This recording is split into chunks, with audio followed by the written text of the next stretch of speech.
Hello everyone, welcome back. कैसे हैं आप लोग? आशा करते हैं आप लोग बहुत अच्छे होंगे। डियर स्टूडेंट्स, आज का हमारा ये लेक्चर आपके चैप्टर समाकलन अर्थात इंटीग्रेशन का सेकेंड लेक्चर होने वाला है। डियर स्टूडेंट्स, इसके पहले इस चैप्टर के बिहाफ पर मैं आपको एक लेक्चर प्रोवाइड करा चुका हूं। आई होप आप सभी लोगों ने उस प्रीवियस लेक्चर को जरूर से जरूर देख लिया होगा। नहीं देखा होगा, इस लेक्चर के डिस्क्रिप्शन में उसका लिंक है, उसको जरूर से जरूर देख लीजिएगा। देन आप सभी लोगों को ये लेक्चर ज्यादा बेहतर तरीके से समझ में आएगा। डियर स्टूडेंट्स, आइए आज की इस क्लास को हम स्टार्ट करते हैं। आज की क्लास बेहद इंपॉर्टेंट होने वाली है, क्योंकि आज के इस क्लास में हम आप सभी लोगों को प्रीवियस ईयर क्वेश्चन सॉल्व कराने वाले हैं। जी हाँ डियर स्टूडेंट्स, फर्स्ट चैप्टर के कंसेप्ट पर जो भी क्वेश्चंस आपके एग्जाम में पूछे जाते हैं उस तरह के क्वेश्चंस मैं आप सभी लोगों को सॉल्व कराने वाला हूं। सारे क्वेश्चन को हमारे साथ सॉल्व करिएगा और उनको नोट करते हुए चलिएगा। डियर स्टूडेंट्स, कल समाकलन के बेसिक जो फार्मूले होते हैं उन पर हमने डिस्कस किया था। समाकलन अर्थात इंटीग्रेशन का क्या मतलब होता है उस पर मैंने डिस्कशन किया था। बेसिक सारे कंसेप्ट प्रीवियस लेक्चर में आपके क्लियर हो चुके थे। आज के इस लेक्चर में दो छोटी छोटी बातें और बताएंगे, उसके बाद फिर हम लेक्चर को कंटिन्यू करेंगे।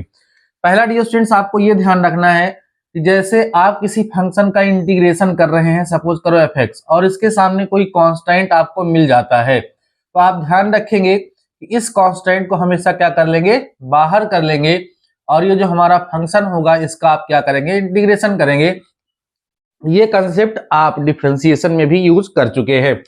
दूसरा जो आपको ध्यान रखना है, जैसे आपको कई सारे फंक्शन मिल जाए प्लस या माइनस के साथ, कई सारे फंक्शन मिल जाए, ठीक है, ऐसे कई सारे फंक्शन प्लस माइनस आपको लगे हुए अगर मिल जाते हैं, तो जैसा आप डिफरेंशिएशन में करते थे वैसे इंटीग्रेशन में भी करेंगे। इनका अलग अलग इंटीग्रेशन करेंगे। f(1x) का इंटीग्रेशन अलग करेंगे, प्लस माइनस लगाएंगे। f(2x) का इंटीग्रेशन आप अलग कर देंगे, प्लस माइनस लगाएंगे।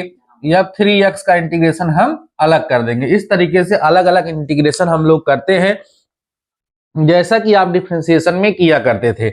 अब आइए इन कंसेप्ट का ध्यान में रखते हुए हम लोग क्या करते हैं, कुछ क्वेश्चन सॉल्व करते हैं, जिससे आपको कंसेप्ट ज्यादा बेहतर तरीके से समझ में आ जाएगा। डियर स्टूडेंट्स, लापरवाही बिल्कुल नहीं करना है। आई होप आप लोगों ने नोट्स जरूर अभी तक बना लिया होगा। नोट्स के फर्स्ट पेज पर आपने अपना सिलेबस और मार्क्स डिस्ट्रीब्यूशन नोट किया होगा। नहीं नोट किया होगा तो इस वीडियो के डिस्क्रिप्शन में आपको लिंक मिलेगा, ठीक है, वहां से अपने सिलेबस को जरूर नोट डाउन कर लीजिएगा और फिर धीरे धीरे करके हमारे साथ सॉल्व करते चलिए। आपको अप्लाइड मैथ सेकंड एकदम बेहतर तरीके से समझ में आ जाएगी। इसको ध्यान दीजिए। बस लेक्चर आपको रेगुलर लेना है, डेली आधे घंटे 40 मिनट की क्लास होगी, उसी को अटेंड कर लीजिए। बाकी और कुछ करने की जरूरत नहीं है। अप्लाइड मैथ सेकंड में ना बैक लगने का तो कोई चांस ही नहीं होगा, और आप 40+ मार्क्स ऑब्टेन करेंगे, ये मेरी गारंटी है। लेकिन पढ़ना तो पड़ेगा। अब आइए इस कंसेप्ट को ध्यान में रखते हुए हम कुछ प्रॉब्लम सॉल्व करते हैं, ठीक है। ध्यान से डियर स्टूडेंट समझेंगे।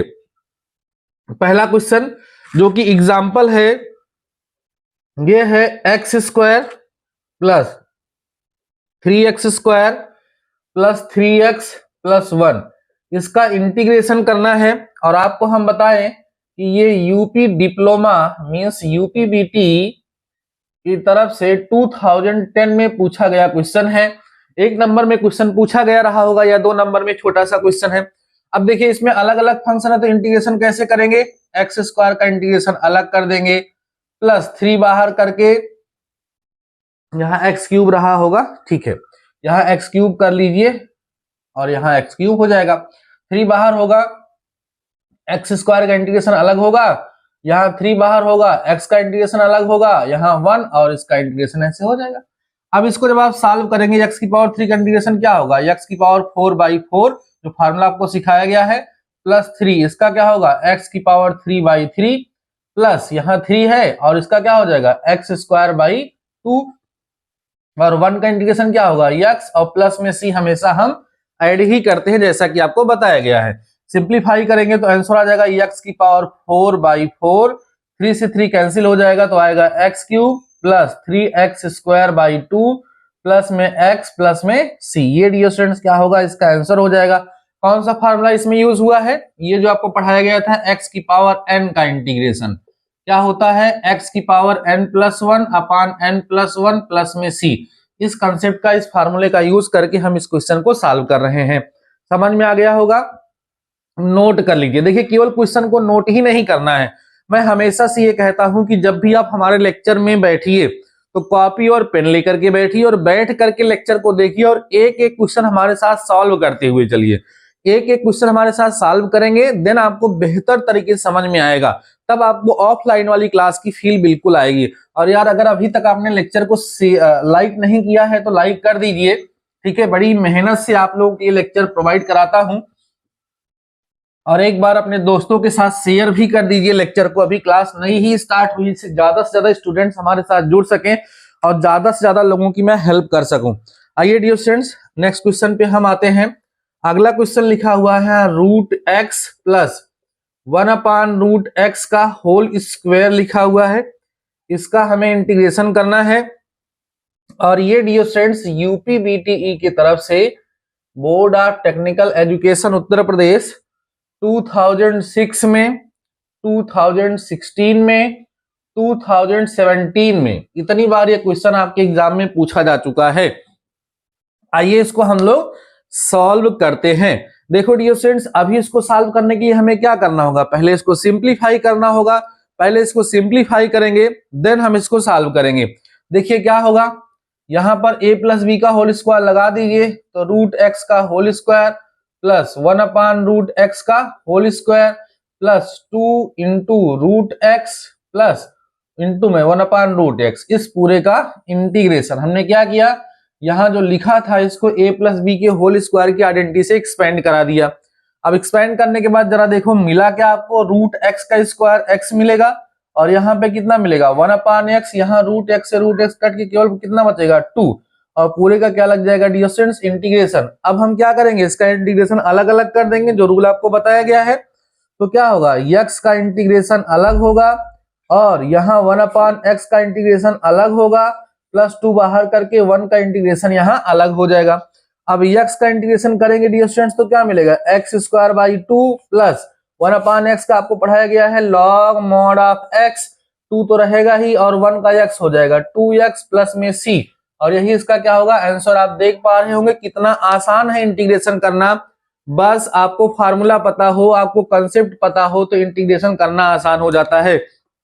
अभी आपको बेसिक इंटीग्रेशन बता रहा हूं, बेसिक इंटीग्रेशन बता रहा हूं, और आप देख पा रहे होंगे कि जो भी क्वेश्चन हम यहाँ पर सॉल्व कर रहे हैं वो ऐसे ही नहीं सॉल्व कर रहे हैं, ये सारे क्वेश्चन कभी न कभी आपके एग्जाम में पूछे गए हैं। तो ठीक है, इसको आप लोग नोट करते चलिए, ठीक है। और मैं आगे धीरे धीरे बढ़ता हूं, जितने ज्यादा से ज्यादा क्वेश्चन हो सकेंगे मैं आपको सॉल्व कराऊंगा और बेहतर तरीके से आपकी प्रिपरेशन कराऊंगा। ध्यान से चीजों को समझते चलेंगे तो आपके लिए बेहतर होगा डियर स्टूडेंट्स। कहीं पर भी किसी भी क्वेश्चन को स्किप बिल्कुल मत करिएगा। अगला क्वेश्चन देखिए, integration of x plus 3 and x minus 4, ये डियर स्टूडेंट्स यूपी बीटी की तरफ से 2004 में पूछा गया है।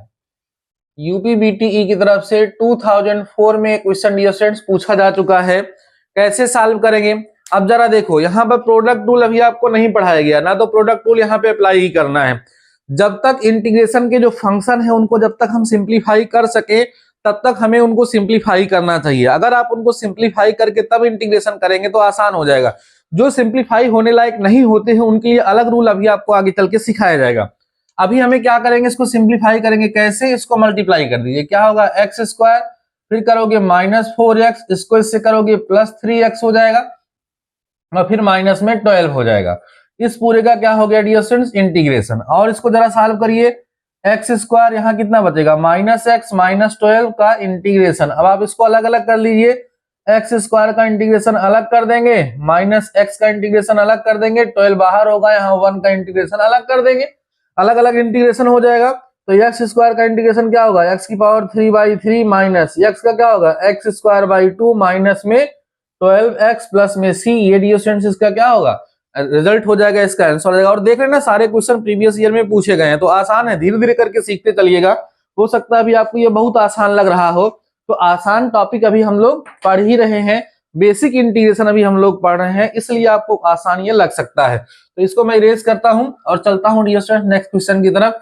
ध्यान से सारे क्वेश्चन को, अभी मैं एग्जाम्पल, ठीक है, सार्थक पब्लिकेशन की जो बुक है ना उसके अभी मैं आपको एग्जाम्पल सॉल्व करा रहा हूं, तो आप लोग ध्यान से समझेंगे, चीजों को समझते चलेंगे तो आपके लिए बहुत ही बेहतर होगा और चीजें आपको ज्यादा अच्छे तरीके से समझ में आएंगी, ठीक है, उसमें किसी प्रकार कोई समस्या नहीं है।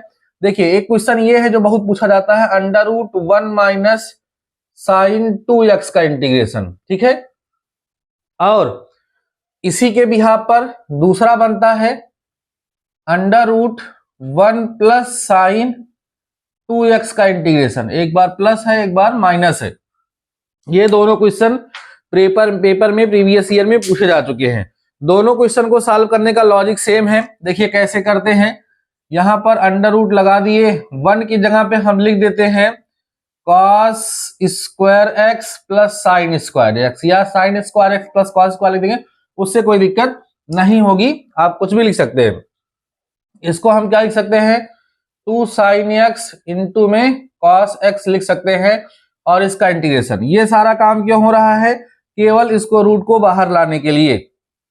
अब देखो ये होगा cos x minus sine x का होल स्क्वायर, ठीक है डियर स्टूडेंट्स, ऐसा हो जाएगा। अब ये स्क्वायर रूट के बाहर आ जाएगा, स्क्वायर रूट के बाहर आएगा तो क्या बन जाएगा, cos x minus sine x का इंटीग्रेशन। अब आप इसका इंटीग्रेशन अलग अलग कर लीजिए, अलग अलग करेंगे तो कैसे करेंगे, cos x का इंटीग्रेशन अलग और साइन एक्स का इंटीग्रेशन डियर स्टूडेंट्स क्या अलग हो गया। cos x का इंटीग्रेशन कितना होता है, साइन एक्स होता है, आपको पढ़ाया गया है, साइन एक्स का माइनस cos x, तो ये माइनस माइनस प्लस हो जाएगा, और प्लस में क्या होगा c, ये डियर स्टूडेंट्स इसका क्या हो जाएगा, रिजल्ट हो जाएगा। यही सेम प्रोसेस हम इसमें भी अप्लाई करेंगे, और आपको पता है कि इसको अप्लाई करने के बाद जो हमें मिलेगा वो क्या मिलेगा, cos x plus sine x का इंटीग्रेशन, क्योंकि यहाँ पर प्लस है यहाँ पर माइनस था, तो इसका भी अलग अलग इंटीग्रेशन हम कर देंगे, क्या cos x का इंटीग्रेशन अलग और साइन एक्स का इंटीग्रेशन अलग। cos x का इंटीग्रेशन क्या होता है डियर स्टूडेंट्स, साइन एक्स होता है, साइन एक्स का माइनस cos x होता है, प्लस में c, ये इसका रिजल्ट हो जाएगा। तो दोनों क्वेश्चन में हमने क्या किया, ट्रिग्नोमेट्रिक आइडेंटिटीज, त्रिकोणमितीय जो समीकरण हम लोगों ने पढ़ा था उसका यूज करके सिंप्लीफाई किया। सिंप्लीफाई करने के बाद तब हमने इंटीग्रेशन कर दिया। इंटीग्रेशन करने के लिए क्या करना है, जो भी फंक्शन हमें दिए गए हैं उन फंक्शन को सिंप्लीफाई करना है, सिंप्लीफाई करके उस फॉर्म में लेकर के आना है जिस फॉर्म को हम आसानी से इंटीग्रेट कर सकते हैं। जब उस फॉर्म में वो आ जाएगा तब हम उसका क्या कर देंगे, इंटीग्रेशन कर देंगे, ठीक है ना। चलिए ध्यान से इसको समझते चलिए डियर स्टूडेंट्स, नोट करते चलिएगा, बिल्कुल बोर मत होइएगा, जितने भी क्वेश्चन कराऊंगा सारे क्वेश्चन करेंगे हमारे साथ, ठीक है। अगर आपको क्वेश्चन आ रहा है तो आप देखिए मत, ध्यान से तुरंत अपने आप मेरे साथ साथ क्या करिए, क्वेश्चन को सॉल्व करिए, तो ज्यादा बेहतर रहेगा। समय का सदुपयोग करेंगे, उससे आपको क्या मिलेगा, बहुत ही लाभ मिलेगा डियर स्टूडेंट्स, ठीक है। ऐसे ही बहुत सारे क्वेश्चंस इसमें एग्जांपल में मैं देख रहा हूं दिए हुए हैं, लेकिन कुछ क्वेश्चन डियर स्टूडेंट्स ऐसे भी यहाँ पर दिए गए हैं ना, जो क्वेश्चंस आगे चल के देने चाहिए थे, ठीक है ना, आगे चल के क्वेश्चंस देने चाहिए थे, जो कि यहाँ पर ही दे दिए हैं, तो वो नहीं देना चाहिए था, ठीक है ना, क्योंकि अभी हमें सब्स्टिट्यूशन भी पढ़ना है, तब जाकर के हम इसको सॉल्व कर पाएंगे। जरा एक थोड़ा अलग टाइप का क्वेश्चन है, इसको हम लोग देखते हैं, ध्यान से समझिएगा। लिखा हुआ है यदि f dash x is equal to x minus 1 upon x square, तथा ध्यान दो f1 ठीक है इज इक्वल टू 1/2, तो fx का मान बताओ। देखो थोड़ा अलग क्वेश्चन है, ठीक है, इस तरह के क्वेश्चन भी पेपर में हमारे पूछे जाते हैं। चलिए देखिए इसको हम लोग कैसे सॉल्व करेंगे। f डैश x मतलब एंटी डेरिवेटिव दिया गया है, सॉरी डेरिवेटिव दिया गया है, और fx मतलब हमें एंटी डेरिवेटिव पता करना है, ठीक है। जरा ध्यान समझिए, ये f डैश x दिया गया है मतलब डेरिवेटिव दिया गया है, तो fx क्या होगा, एंटी डेरिवेटिव होगा। इसका मतलब जो fx होगा वो किसके बराबर होगा बताइए, fx equal to f dash x का इंटीग्रल होगा। बात समझ में आ रही है, सॉल्व करिए। तो fx equal to f dash x है कितना, x minus 1 upon x square का इंटीग्रेशन। समझ में आ रही है बातें ना, ध्यान से समझते चलिए। अब यहां पर आप सॉल्व करेंगे तो fx इक्वल टू x का इंटीग्रेशन अलग करिए, और इसको x की पावर -2 करके इसका इंटीग्रेशन अलग करिए, सॉल्व करिए। fx इज इक्वल टू, इसका इंटीग्रेशन क्या होगा, x स्क्वायर बाई 2 और माइनस, यहां जो होगा डियर स्टूडेंट्स x की पावर -1 अपॉन -1 प्लस में c आएगा। इसको अगर हम सॉल्व कर ले तो fx equal to x square by 2, और ये माइनस इसको प्लस कर देगा 1 अपॉन एक्स प्लस में c। ये हमारे पास क्या आ गया, fx आ गया, क्या आ गया, fx। लेकिन इस fx में c लगा हुआ है, ध्यान से समझिए, इस fx में क्या लगा हुआ है, c, इसी सी की वैल्यू को फाइंड करने के लिए दिया गया है। अब देखिए जरा, अब आपको पता है कि f1 की वैल्यू 1/2 दी गई है, तो इसमें आप वैल्यू रखिए f1, x की जगह पे 1 रखेंगे तो यहाँ कितना आएगा 1/2, और यहाँ वाला रखेंगे कितना आएगा +1 प्लस c इक्वल टू कितना दिया गया 1/2। अब 1/2 से 1/2 कैंसिल हो गया, तो c की वैल्यू डियर स्टूडेंट्स कितनी आ गई -1। तो c की वैल्यू आ गई है, लाके यहाँ पे रख दीजिए। देयरफॉर यहाँ से आपको जो fx मिलने वाला है वो क्या मिलने वाला है, x² 2 प्लस 1/x और c की वैल्यू -1। ये डियर स्टूडेंट्स क्या होगा, इसका आंसर हो जाएगा। ठीक है, आई होप आपको समझ में आ गया होगा। बहुत ही अच्छा क्वेश्चन है, इस तरह के क्वेश्चंस एग्जाम में पूछे जाते रहते हैं।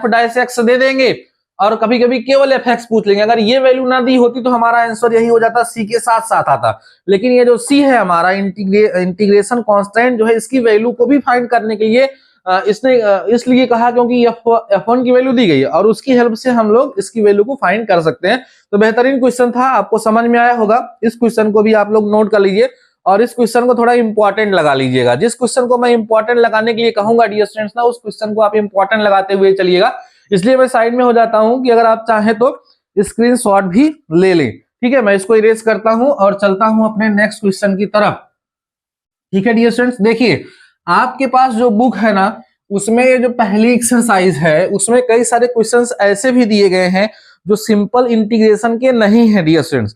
तो सिंपल इंटीग्रेशन के नहीं है ना, तो उस सिचुएशन में आपको, अब मैं एक्सरसाइज पे आ रहा हूं, एक्सरसाइज 1.1 ऑफ सार्थक पब्लिकेशन। पहला क्वेश्चन दिया हुआ है ax² plus bx plus c का इंटीग्रेशन। ठीक है, और दूसरा क्वेश्चन जो यहां पर दिया गया है, दूसरे में 2 पार्ट है। दूसरे का पहला क्वेश्चन, जरा मुझे बताइएगा कि आप लोगों के पास कौन सी बुक है, आपके पास कौन सी बुक है। क्या जो मैं क्वेश्चन यहां लिख रहा हूं ये आपकी बुक से मैच कर रहा है या नहीं मैच कर रहा है, जरा मुझे बताइएगा। अब देखिए दोनों क्वेश्चन बेहद आसान है। कैसे करेंगे इंटीग्रेशन, अलग अलग करके, a बाहर x² का इंटीग्रेशन प्लस b बाहर x का इंटीग्रेशन प्लस c बाहर यहाँ 1 का इंटीग्रेशन हो जाएगा। सॉल्व करेंगे a इंटू x³ इसका इंटीग्रेशन हो गया, प्लस b x² 2 इसका इंटीग्रेशन हो गया, और यहाँ cx हो गया, प्लस में c यहाँ हमने ऐड कर दिया। अब देखो यहाँ पहले से c है तो चाहो यहाँ c ना लिख करके k लिख दो, थोड़ा सही लगेगा। तो ax³ plus bx² 2 plus cx plus k, ये डियर स्टूडेंट्स इसका क्या हो जाएगा, आंसर हो जाएगा। समझ में आ गया होगा आप सभी लोगों को। देखो एक्सरसाइज के जितने भी क्वेश्चंस हैं उनमें से किसी भी क्वेश्चन को आप स्किप मत करिएगा। आपकी बुक में जितने भी क्वेश्चंस दिए गए हैं सारे क्वेश्चन को जरूर सॉल्व करिए अपने नोट्स में। आपने नोट्स बनाया है नहीं बनाया, मुझे कमेंट सेक्शन में कमेंट करके जरूर बताइए। बहुत सारे स्टूडेंट्स हमारे ऐसे हैं जो लगातार क्लास में अटेंड हो रहे हैं, प्रेजेंट हो रहे हैं, और वो कमेंट सेक्शन में कमेंट भी करके बताते हैं, अपनी जो फीलिंग्स है उसको हमारे साथ शेयर करते हैं। अच्छी बात है, आपको शेयर करना चाहिए। कमेंट सेक्शन ही हमारा आपका एक माध्यम है जिसके माध्यम से हम आपसे इंटरेक्ट हो पाते हैं, जान पाते हैं कि आपको कंटेंट कितना बेहतर तरीके से समझ में आ रहा है, कहीं किसी प्रकार की कोई दिक्कत तो नहीं हो रही। तो कमेंट सेक्शन में कमेंट करा करिए, ठीक रहेगा। जरा इसको हम लोग सॉल्व करते हैं। इसका इंटीग्रेशन कैसे होगा, 1 का इंटीग्रेशन डियर स्टूडेंट्स अलग हो जाएगा, 2 बाहर होगा, x का इंटीग्रेशन अलग हो जाएगा, x² का इंटीग्रेशन अलग हो जाएगा। सॉल्व कर लेंगे, 1 का इंटीग्रेशन x हो गया, x का क्या होगा x² 2 होगा, x स्क्वायर का क्या होगा x³ प्लस में c ऐड कर देंगे, 2 से 2 कैंसिल हो गया तो क्या बचा x plus x² plus x³ plus में डियर स्टूडेंट्स कितना हो गया c, और ये जो है रिजल्ट आ गया। ठीक है, समझ में आ गई होंगी आप लोगों को बातें, इसको भी आप लोग नोट कर लीजिए। सारे क्वेश्चन एक तरफ से सॉल्व करेंगे हम लोग, जो क्वेश्चंस आसान दिखेंगे उनको हम लोग स्किप करते हुए चलेंगे और धीरे धीरे प्रॉब्लम को हम लोग सॉल्व करते हुए चलेंगे। ठीक है, अगर आपको एक्सरसाइज के सारे क्वेश्चंस नहीं मिल रहे हैं, अगर आपको ऐसा लगता है कि सर मेरे पास ये वाली बुक नहीं है जहां से आप क्वेश्चन सॉल्व करा रहे हैं, तो आप हमारे टेलीग्राम चैनल को ज्वाइन कर लीजिए। उस टेलीग्राम चैनल पर मैं इसकी एक्सरसाइज का जो पीडीएफ है वो आपके पास सेंड कर दूंगा और आप सारे क्वेश्चंस को सॉल्व कर लेंगे, और उसमें से जो नहीं आएगा उसको हम आपको सॉल्व करा देंगे। या इसके अतिरिक्त भी अगर आपको कोई क्वेश्चन नहीं आता है, अगर आपको कोई क्वेश्चन नहीं आता है तो उसका भी मैं व्यवस्था करूंगा, अगर आप लोग चाहेंगे तो उसकी भी मैं व्यवस्था करूंगा। और हर एक चैप्टर को कंप्लीट होने के बाद आपका एक टेस्ट भी मैं करने के लिए प्रयास कर रहा हूं कि आपका टेस्ट हो, जिससे बेहतर तरीके से प्रिपरेशन मैं आपकी करा सकूं। आइए अगला क्वेश्चन देखते हैं। आप सेकंड का सेकंड पार्ट देखेंगे तो काफी ज्यादा आसान है, इसलिए इसको सॉल्व कराने की जरूरत नहीं है। तो सेकंड का जो थर्ड पार्ट है, जरा मैं इस पर विचार करता हूं। लिखा गया है 1 माइनस एक्स स्क्वायर का होल क्यूब अपान में एक्स स्क्वायर का इंटीग्रेशन। ठीक है, अब देखिए पहले हमें क्या करना, इसको सिंप्लीफाई करना। a माइनस बी के होल क्यूब से इसको आप एक्सपेंड कर दीजिए, बस ये क्वेश्चन सॉल्व हो जाएगा। तो ये 1 आएगा, इसका क्यूब करेंगे तो x की पावर 6 माइनस 3a स्क्वायर भी होता है, तो 3x square plus 3ab square होता है, तो प्लस 3x की पावर 4 हो जाएगा अपान में x स्क्वायर dx। अब इस x स्क्वायर को सबके साथ अलग अलग करिए, इसके साथ अलग करेंगे तो x की पावर -2 हो जाएगा, इसके साथ करेंगे तो x की पावर 4 बचेगा, इसके साथ करेंगे तो केवल 3 बचेगा, इसके साथ जब करेंगे डियर स्टूडेंट्स तो आपको 3x स्क्वायर बचेगा। समझ में आ रही है बातें आप सभी लोगों को? अब आराम से आप इसका इंटीग्रेशन कर सकते हैं। इसका इंटीग्रेशन क्या होगा, x की पावर -1 अपान में -1 हो जाएगा, और इसका इंटीग्रेशन क्या होगा, x की पावर 5/5 हो जाएगा। इसका करेंगे तो 3x हो जाएगा, इसका करेंगे तो 3x की पावर 3/3 हो जाएगा, प्लस में c तो हमें ऐड ही करना है। अब इस 3 से ये 3 कैंसिल हो गया, इसको जरा सॉल्व कर लो। -1 अपान x हो गया, माइनस x की पावर 5/5 हो गया, माइनस में 3x हो गया, और प्लस में कितना बचा, x की पावर 3 प्लस c। चाहे तो इसको अरेंज कर लें और चाहे तो ऐसे रहने दें, यही आपका क्या हो गया, रिजल्ट हो गया। इसमें खास बात क्या थी कि जो फंक्शन दिया गया था वो थोड़ा सा कॉम्प्लिकेटेड लग रहा था, ऐसा लग रहा था कि इसका इंटीग्रेशन हम नहीं कर पाएंगे, लेकिन हमने a माइनस बी के होल क्यूब की आइडेंटिटी को जैसे ही अप्लाई किया वैसे ही ये हमारा फंक्शन ऐसे फॉर्म में कन्वर्ट हो गया जिसका इंटीग्रेशन करना हमारे लिए बेहद आसान हो गया। तो यही छोटी छोटी चीजें आप सभी लोगों को ध्यान में रखनी है, जिससे हमारी प्रॉब्लम आसानी से सॉल्व हो जाएंगी। इसको मैं इरेज करता हूं डियर स्टूडेंट्स और चलता हूं नेक्स्ट क्वेश्चन की तरफ, जो कि क्वेश्चन नंबर 3 है। क्वेश्चन नंबर 3 देखिए क्या है। क्वेश्चन नंबर 3 में लिखा हुआ है dear students 1 plus x into में रूट एक्स, इसका हमें क्या करना, इंटीग्रेशन करना है। अब ऐसे में देखने में ये टफ लगेगा, लेकिन देखिए कैसे सॉल्व होगा। इसको 1 प्लस एक्स लिखिए, इंटू में रूट एक्स को आप x की पावर 1/2 लिख दीजिए। अब इसको अंदर मल्टीप्लाई करिए तो क्या होगा, x की पावर 1/2 इंटू x की पावर 1 प्लस 1/2, मल्टीप्लाई में पावर्स ऐड हो जाती हैं। ठीक है, अब इसको सॉल्व करो तो होगा x की पावर 1/2 प्लस x की पावर 3/2, और इसका क्या हो गया, इंटीग्रेशन। अब डियर स्टूडेंट्स क्या करेंगे, अलग अलग करके इसका इंटीग्रेशन आप कर सकते हैं। कैसे, x की पावर 1/2 का इंटीग्रेशन अलग और x की पावर 3/2 का इंटीग्रेशन अलग। सॉल्व करिए, इसका इंटीग्रेशन क्या होगा, x की पावर 1/2 प्लस 1 अपान 1/2 प्लस 1, और इसका क्या होगा, x की पावर 3/2 प्लस 1 अपान 3/2 प्लस 1। ये इसका इंटीग्रेशन हो गया।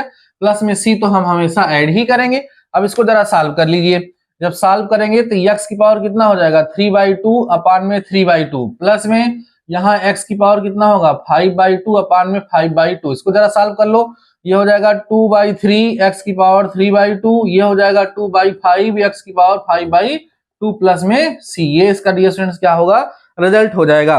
तो इस तरीके से आपको लॉजिक का यूज करते हुए प्रॉब्लम को सॉल्व करते हुए चलना है। नोट करते हुए चलिए, फिर मैं चलता हूं अपने नेक्स्ट क्वेश्चन की तरफ। Question number 4। क्वेश्चन नंबर 4 का पहला पार्ट जरा देखिए आप।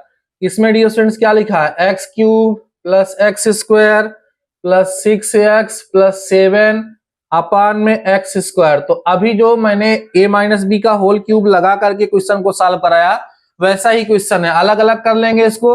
इसके साथ करेंगे तो क्या बचेगा, x dx अलग होगा, इसके साथ करेंगे तो 1 बचेगा, 1 अलग होगा, प्लस इसके साथ करेंगे 6 1 अपान x dx अलग होगा, यहाँ 7x की पावर -2 होकर के और अलग अलग सबका इंटीग्रेशन हो जाएगा। आई होप आप लोग इस क्वेश्चन को सॉल्व कर लेंगे। इसी तरीके से इसका जो सेकेंड पार्ट है वो भी काफी ज्यादा आसान है, और इसका जो थर्ड पार्ट है वो भी काफी ज्यादा आसान है। तो इसका सेकेंड पार्ट और थर्ड पार्ट भी आप सभी लोग इसको सॉल्व कर लेंगे, इसमें किसी प्रकार की कोई समस्या डियर स्टूडेंट्स आप सभी लोगों को नहीं होने वाली है। ठीक है, इसके बाद फिर आप यहाँ देखेंगे तो क्वेश्चन नंबर 6 है एक।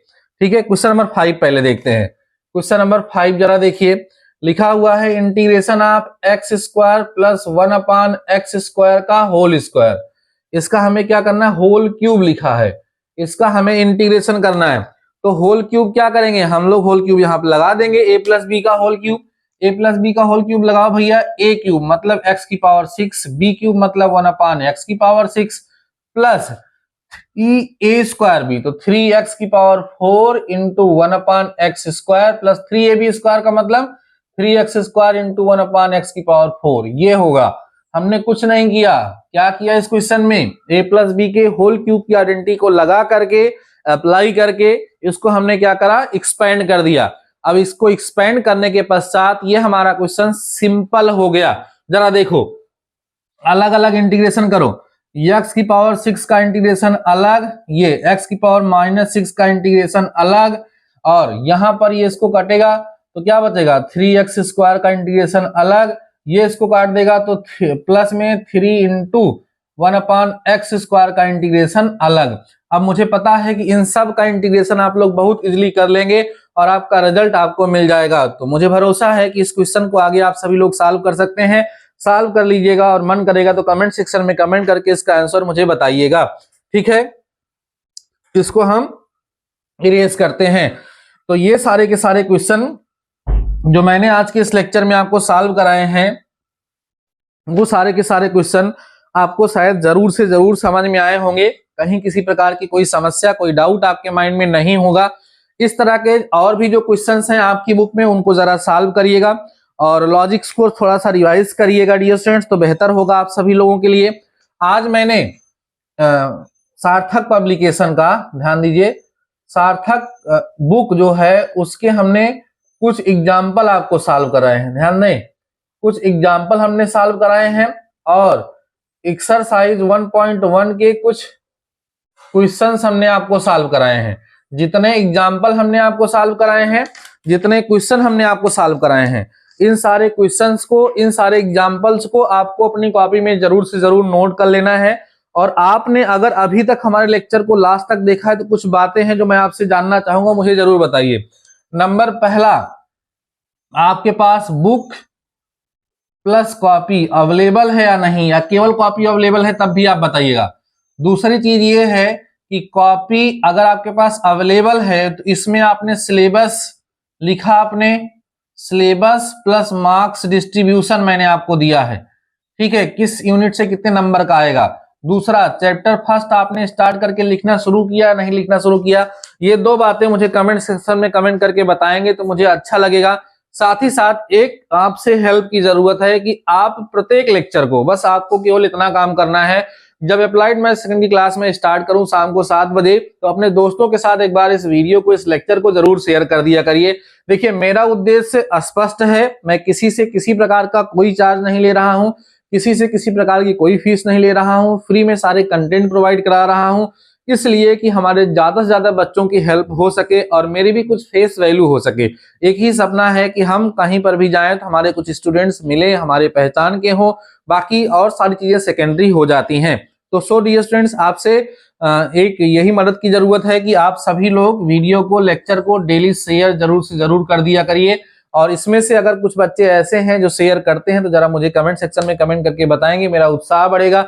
आपको डेली शेयर करना है, ठीक है, अपने दोस्तों के साथ जो अप्लाइड मैथ्स सेकंड पढ़ना चाहते हैं उनके साथ जरूर शेयर करिए, उससे उनकी भी मदद होगी और हमारी मदद होगी और हमको भी अच्छा लगेगा। जब क्लास में ज्यादा बच्चे होते हैं तो और ज्यादा उत्साह से पढ़ाने का मन करता है। बाकी डियर स्टूडेंट्स, आई होप आज के इस लेक्चर में जितनी भी चीजें आपको पढ़ाई गई हैं सारी चीजें अच्छी तरीके से समझ में आई होंगी। कहीं किसी प्रकार का कोई डाउट है, कोई क्वेश्चन है, कमेंट सेक्शन में कमेंट करके पूछ सकते हैं।